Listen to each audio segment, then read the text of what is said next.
Hello friends, welcome to my YouTube channel. মই আজি আপোনালোকৰ ওচৰত যোৱাকালি হৈ যোৱা DHSৰ 4th grade এক্সামৰ গ্ৰেড 4 এক্সামৰ কুৱেশ্যন পেপাৰটো আলোচনা কৰিম।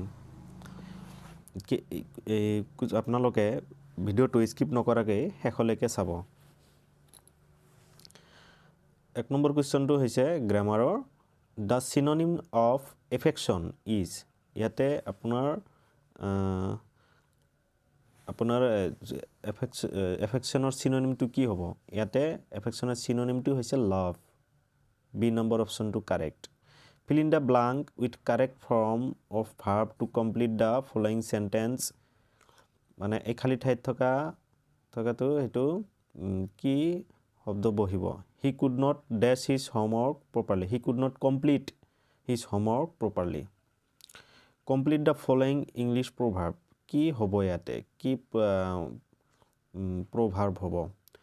and dash a day keeps the doctor away ইয়াৰ শুদ্ধটো হ'ব apple an apple a day keeps the doctor away what is the opposite gender of bride brideৰ opposite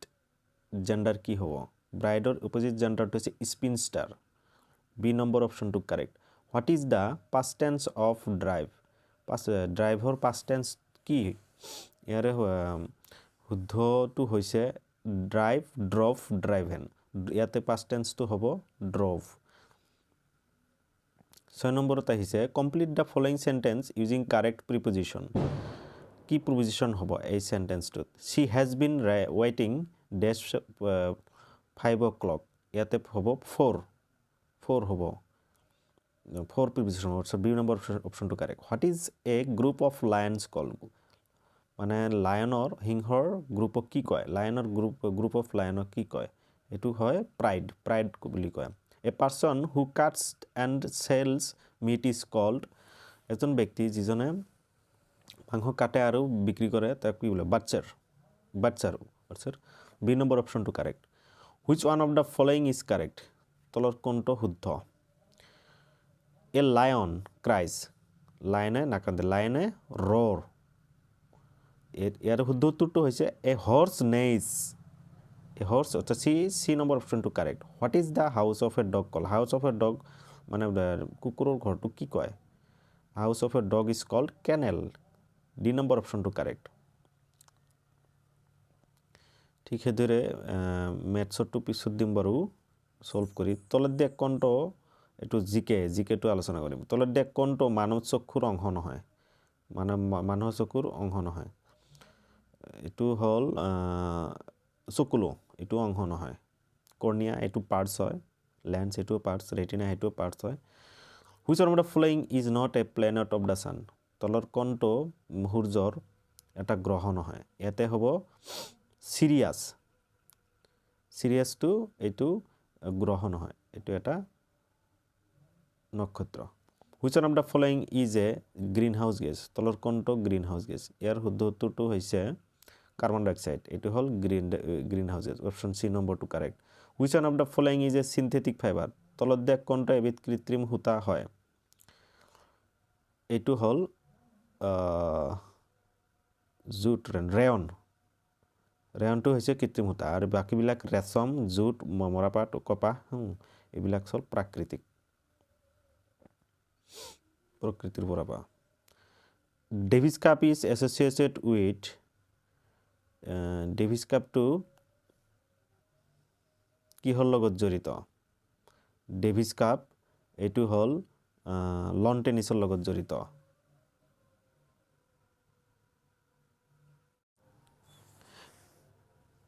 Davies Cup is associated with which of the following sports Davis Cup তলত দিয়া কোনটো ক্ৰীড়াৰ সৈতে জড়িত ইয়াতে Davies কাপটো হৈছে লন টেনিসৰ লগত জড়িত ভাৰতৰ এখন ৰাজ্যৰ মুখ্যমন্ত্ৰী কোনে নিয়োগ কৰে এখন ৰাজ্যৰ মুখ্যমন্ত্ৰীক ৰাজ্যপালে নিযুক্ত কৰে ৰাজ্যখনৰ ৰাজ্যপাল where is the golden temple of six situated golden temple মানে সোণালী মন্দিৰ শিখৰ সোণালী মন্দিৰ ক'ত আছে ইয়াতে হ'ব অমৃতসৰ অপশ্যন ডি নম্বৰ টু correct what was the old name of চেন্নাইৰ পুৰণি নাম কি ইয়াতে মাদ্ৰাজ অপশ্যন ডি নম্বৰ টু কাৰেক্ট নামদফা ৰাষ্ট্ৰীয় উদ্যান ভাৰতৰ কোনখন ৰাজ্যত অৱস্থিত নামদফা ৰাষ্ট্ৰীয় উদ্যানটো ভাৰতৰ অৰুণাচল প্ৰদেশত অৱস্থিত সি অপশ্যন সি সৰ্বশেষজন মোগল সম্ৰাট কোন আছিল সৰ্বশেষজন মোগল সম্ৰাট হ'ল বাহাদুৰ শাহ জাফৰ অপশ্যন ডি নম্বৰটো correct who establish the Maurya dynasty Maurya বংশৰ কোনে প্ৰতিষ্ঠা কৰিছিল চন্দ্ৰগুপ্ত মৌৰ্যই মৌৰ্য বংশ প্ৰতিষ্ঠা কৰিছিল during whose rule did the Chinese pilgrim Hiuen Tsang visit India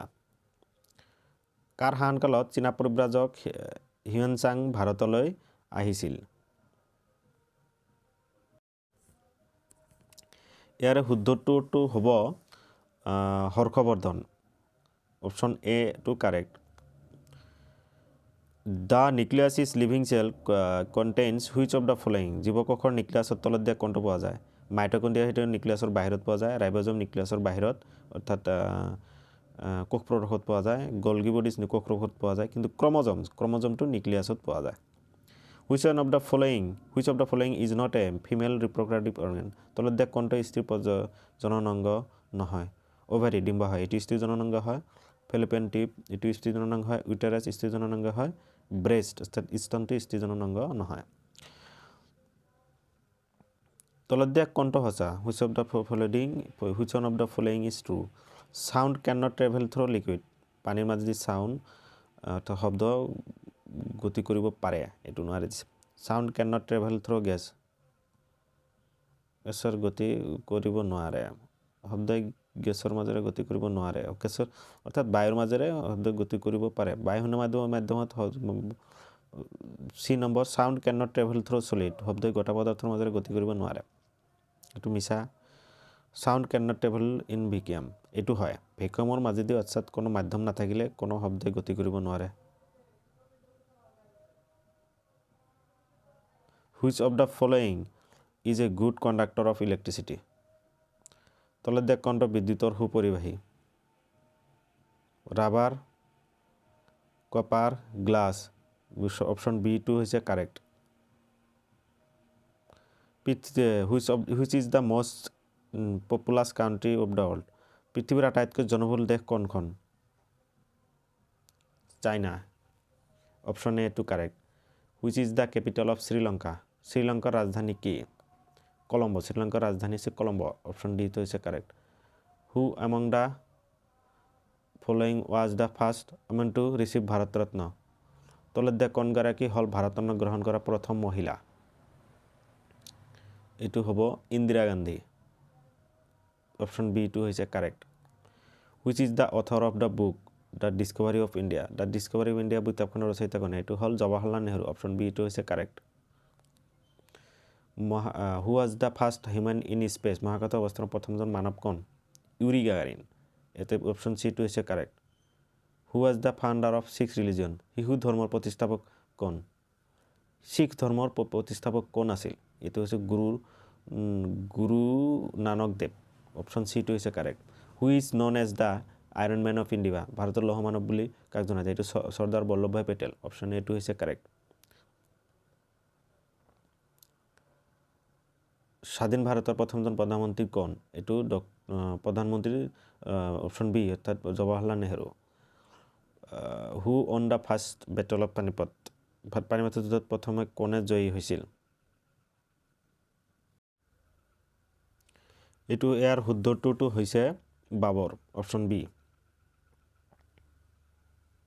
তলত দিয়া কোনটো জীৱাশ্মজাত ইন্ধন নহয় এইটো হৈছে ভেজিটেবল অইল বনস্পতি তেল নিম্নলিখিত কোনটো দহন প্ৰক্ৰিয়াৰ বাবে অপৰিহাৰ্য which of the following is essential for combustion এইটো অক্সিজেন অপশ্যন এ টু কাৰেক্ট ভাৰতত শিক্ষক দিৱস কেতিয়া উদযাপন কৰা হয় এইটো 5 ছেপ্টেম্বৰ তাৰিখে অপশ্যন বি টু correct who among the following is a leaders was not a president of India তলত দিয়া কোনজন নেতা ভাৰতৰ ৰাষ্ট্ৰপতি নাছিল এইটো উমা ভাৰতী অপশ্যন ডি টু কাৰেক্ট বিশ্ব স্বাস্থ্য সংস্থা ৱৰ্ল্ড হেল্থ অৰ্গেনাইজেশ্যনৰ মুখ্য কাৰ্যালয় ক'ত অৱস্থিত এইটো Geneva where is the headquarters of the world health organisation situated এইটো জেনেভা অপশ্যন চি টু কাৰেক্ট গতিকে মই যিখিনি গ্ৰামাৰ আৰু জিকে আপোনালোকৰ ওচৰত আলোচনা কৰিলোঁ গতিকে আপোনালোকে চাব পাৰে কিমানটা শুদ্ধ হৈছে আৰু বাকি ম্যাথছটো মই ম্যাথছখিনি কৰি এনে মোবাইলত কৰাটো মানে মোৰ কাৰণে অসুবিধা হৈছে এই কাৰণে ম্যাথছখিনি মই দিব নোৱাৰিলোঁ বাৰু কিন্তু ইয়াৰ পিছৰ ভিডিঅ'টোত আপোনালোকৰ ম্যাথছৰ মেথড গণিতৰ বিষয়ে মই আলোচনা কৰিম গতিকে আপোনালোকে ভিডিঅ'টো ভাল লাগিলে লাইক কৰিব শ্বেয়াৰ কৰিব আৰু সাবস্ক্ৰাইব কৰিবলৈ নাপাহৰিব ধন্যবাদ